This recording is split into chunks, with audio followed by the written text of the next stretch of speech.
Varma. Sir కౌన్సిల్లో కుస్తీ నువ్వా నేనా అన్నట్లుగా ఉంది. అలాగే నాదెండ్ల చైర్ ఫైర్.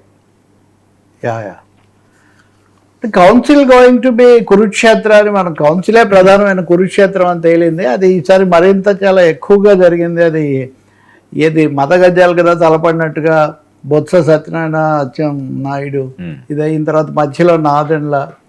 వాస్తవంగా కౌన్సిల్లో మీరు గమనిస్తే Nadendla face of government and Janasena. Though Nagababu is there, Nagababu is mostly silent. యాక్చువల్గా ఆయన చైర్మన్ పదవి మధ్యలో ఒకసారి వచ్చి కనపడ్డారు కానీ. సో నాదెండ్ల మనోహర్ కూడా ఈరోజు సీన్లో ఆయన మీద చైర్మన్ రాజు గారు తర్వాత బొత్స అందరు కూడా మాట్లాడారు. ఈరోజు ఏం జరుగుతుంది, ఈరోజు రేపు సభ ఎలాగో లాస్ట్ రేపు వాయిదా పడిందంటే ఇంక అయిపోతుంది. కాబట్టి ఈరోజు కూడా మళ్ళీ సభ్యులు వెళ్ళి అక్కడ నిరసన తెలపడము, డిఎస్సి మీద చర్చ నుంచి పారిపోతుంది ప్రభుత్వం అని చెప్పడం ముందుగానే చెప్పారు. అది కాకుండా అదనంగా ఈరోజు తూమాటి మాధవరావు సభకు శాసన మండలికి ఉపసభాపతి డిప్యూటీ చైర్మన్గా ఆయన కూడా ఎన్నిక. ప్రభుత్వం అసలు పోటీ పెట్టలేదు, ఏకగ్రీవంగా ఎన్నిక.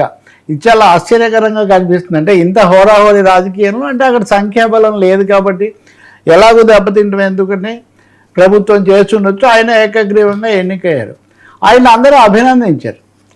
సహజంగా చైర్మన్, డిప్యూటీ చైర్మన్ లేకపోతే స్పీకర్, డిప్యూటీ స్పీకర్లను అందరూ అభినందిస్తారు. ఒకవేళ తేడా వచ్చినా ఆఖరకు జగన్మోహన్ రెడ్డి ప్రభుత్వంలో చంద్రబాబు నాయుడు కూడా కాస్త ఆలస్యంగా అయినా సరే ఆయన కూడా అభినందించారు అప్పుడున్న మంత్రి ఆయన సీతారామన్. కాబట్టి తమ్మినేని సీతారామన్ ఇప్పుడు వచ్చేసరికి ఈయన అభినందించలేదు, చైర్ దగ్గర కూడా తీసుకురాలేదు. సభా సాంప్రదాయాలు వరవడి ఇవన్నీ మీరు పక్కదోపటి అగౌరవపరిచారు అని ముందు ప్రతిపక్షం ప్రభుత్వం మీద కాస్త తీవ్రంగా విమర్శించారు. అయినా వీళ్ళు పెద్దగా స్పందించలేదు. కానీ అక్కడి నుంచి మొదలైంది. తర్వాత ఆయనకు మళ్ళీ అభినందనలు చేసే సమయంలోనే చాలా కామెంట్స్ చేశారు. ఇప్పుడు అందరికీ సమాన గౌరవం ఇవ్వాలి, అలాగే ప్రభుత్వం చేసింది బాగాలేదని ప్రతిపక్ష నాయకుడిగా బొత్స చెప్పారు. ఒక విధంగా ఈల్డింగ్ కౌన్సిల్ వైసీపీకి వదిలేయడమే సేఫ్ అని ప్రభుత్వం ఒక నిర్ణయానికి వచ్చినట్టు కనిపిస్తుంది. అక్కడ మళ్ళీ ఏదో అందరూ వెళ్ళి అక్కడ రప్చర్ చేసుకునే బదులు అది ఎవరి ట్రాప్ అని మనం చెప్పలేం. వీళ్ళ ట్రాప్లోకి వాళ్ళు వచ్చారా, వాళ్ళ ట్రాప్లోకి వీళ్ళు వచ్చారా. కానీ అదే నిన్న మనం అన్నట్టుగా మేము అసెంబ్లీ చూసుకుంటాం, మీరు కౌన్సిల్ చూసుకోండి అన్నట్టుగా అది నడిచింది. కానీ అంతకంటే కూడా ముఖ్యంగా డిఎస్సి మీద మళ్ళీ సభ్యులు వెళ్ళి నిరసన తెలపటము, ఆ చైర్ దగ్గర వాళ్ళు ఉండటము, 1-2 సార్లు నాదెండ్ల మనోహర్ నిన్న కూడా మాట్లాడారు. ఈరోజు కూడా ఆయన లేచి మీరేంటి చైర్మన్ గారు ఏదో ఒకటి చేయాలి కదా, వాళ్ళు ఎలా వస్తుంటే మీరు ఎలా అనుమతిస్తున్నారన్న పద్ధతిలో 1-2 సార్లు put the house in order అని. ఆయనే కాకుండా మంత్రి పార్థసారథి ఏదో ప్రశ్నకు జవాబు ఆయన చెప్తున్నారు. ఆయన కూడా మీరు హౌస్ ఆర్డర్లో ఉంటే కదా నేను చెప్పేదంటే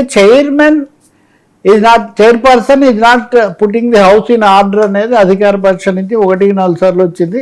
నాదెండ్ల మనోహర్ అనేసరికి బొత్స కూడా ఆయనేమో నేను తిరస్కరించాను వాయిదా తీర్మానాన్ని, మీరేమో గొడవ చేస్తున్నారు, మీరు వెళ్ళిపోండి అని ఆయన చైర్మన్ చెప్తున్నారు. ఈ సమయంలో నాదెండ్ల 1-2 సార్లు అనేసరికి బొత్స ఏమో మీరు పదే ఇలా అంటే బాగాలేదని ఆయన అయితే, చైర్మన్ కూడా మనోహర్ మీరు మంత్రి, మీరు స్పీకర్ కూడా చేశారు, మీరు పదే ఎందుకు చెప్తున్నారు, మీరు ఏం ఆశిస్తున్నారు నా దగ్గర నుంచి అని ఆయన ఎదురుదాడి చేశారు. ఆల్మోస్ట్ చైర్మన్ కానీ స్పీకర్ కానీ సభ్యుల మీద పడరు. కానీ ఆయన ఈరోజు ఇంకా 2-3 రోజులు చూసిన తర్వాత ఇక సభ కూడా అయిపోతుంది కాబట్టి మీరు ఏంటి ఆశిస్తున్నారు అంటే, కాదు మీరు చేయాల్సింది చేయండి, నేనేం చేయాలి నేను చెప్తున్నాను. మామూలుగా ఏం చేస్తారు, ఇక్కడే సీక్రెట్ ఉంది. మామూలుగా ఏం చేస్తారు, ఎంతసేపటికి వినకపోతే వాళ్ళని సస్పెండ్ చేస్తూ తీర్మానం మూవ్ చేయాలి. సో ఇప్పుడు చైర్మన్ నాదెండ్లను లేదా ప్రభుత్వాన్ని ఛాలెంజ్ చేస్తున్నాడు, మీరు చేయాల్సింది మీరు చేయండి, మీరు వాళ్ళని సస్పెండ్ చేస్తున్నట్టుగా కానీ ఆ మాట ఆయన అనట్లేదు. కానీ మీరు సస్పెండ్ చేయండి అని ఈ సీనియర్ మంత్రులేమో చైర్మన్ అడుగుతున్నారు, దాదాపు సూచిస్తున్నారు. ఆయనేమో మీరు నా మీద పడతారు ఎందుకు, మీరు చేయాల్సింది మీరు చేయరు అని. వాళ్ళకు ఒక విషయం తెలుసు, బిల్లు తెచ్చే ఓడిపోతుంది, ఎందుకంటే సభలో మెజార్టీ లేదు కాబట్టి.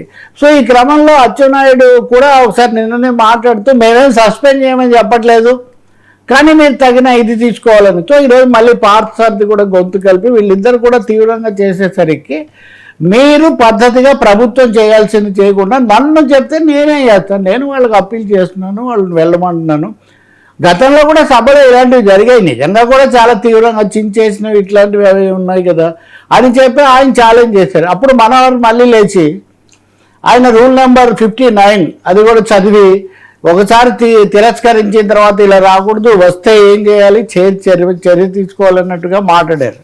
సో అప్పుడు మళ్ళీ ప్రతిపక్ష నాయకుడు బొత్స మనోహర్ గారు, మీరు వీళ్ళిద్దరు ఒకటే పార్టీ కదా, ఆయన స్పీకర్గా ఉన్నప్పుడు ఈయన మంత్రి పిసిసి అధ్యక్షుడు కూడా, ఆయన కూడా కాంగ్రెస్ పార్టీయే.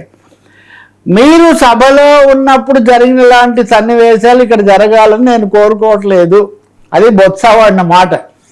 అంటే అప్పుడు మనకు తెలుసు రాష్ట్ర విభజన చివరి దశ, దాదాపు బలలు ఎక్కడము, ఒకరి మీద ఒకరు విసిరేసుకోవటము, చివరకు చాలా తీవ్రమైన రణరంగంలాగే జరిగింది ఆ చివరి 6 నెలల పాటు. అప్పుడు స్పీకర్ ఎవరు? అప్పుడు నాదెండ్ల మనోహర్.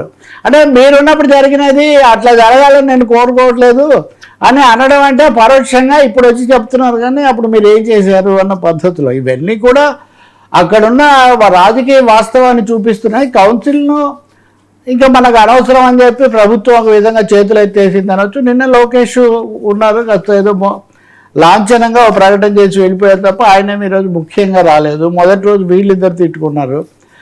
ఇలా జరిగేసరికి కౌన్సిల్ చాలా ఏమనాలి, రాజకీయ ఉత్కంఠ అంతా అక్కడే ఉంది. ఈ మధ్యలో అతన్ని కూడా గెలిపించుకోవడం ద్వారా డిప్యూటీ చైర్మన్ ఇంకా ఇది మాది, ఇంకెంతకంటే లేదన్నట్టుగా వాళ్ళు నిరూపించుకున్నారు. ఇది కాకుండా ఈ దువ్వాడ శ్రీనివాస్ ఇట్లాంటి వాళ్ళు బయట చాలా తీవ్రమైన వ్యాఖ్యలు, వాళ్ళు ఒరిజినల్గా అచ్చెన్నాయుడికి రైవల్స్ లేకపోతే రాజకీయ ప్రత్యర్థులు అక్కడ పోరాడేవాళ్ళు కాబట్టి వాళ్ళు వ్యక్తిగతంగా చాలా చేశారు. అందువల్ల ఈసారి బహుశా మనం చెప్పేది శాసనసభ సమావేశాల ఫోకస్ కౌన్సిల్ మీదే ఉందని చెప్పాలి. కౌన్సిల్లో డిఎస్సి మీద చర్చ జరగకుండా ఇంకా మేమేది జరగనివ్వము అని చాలా భీష్మించడం ద్వారా వైసీపీ ఒక ప్రతిష్టంభనను మేము పూర్తిగా సృష్టించిందని చెప్పొచ్చు.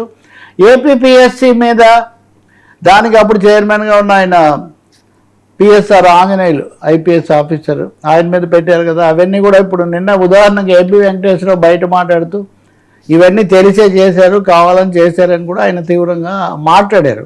ఏపీపీఎస్సీ మీద కూడా చర్చకు మేము సిద్ధం, దీని మీద కూడా మేము సిద్ధం, సిబిఐకి అప్పగించండి. ఈ రెండు కూడా డిఎస్సి ఏపీపీఎస్సీ కూడా మీరు సిబిఐకి అప్పగించండి, మేమేం వెనకాడేది లేదని చెప్పి లేలా అప్పిరెడ్డి లేకపోతే ఇట్లాంటి వాళ్ళు బయట వాళ్ళు మాట్లాడుతున్నారు. సో మొత్తం మీద చెప్పాలంటే కౌన్సిల్ మొత్తం ఒక సవాళ్ళ పర్వంతో నడిచింది.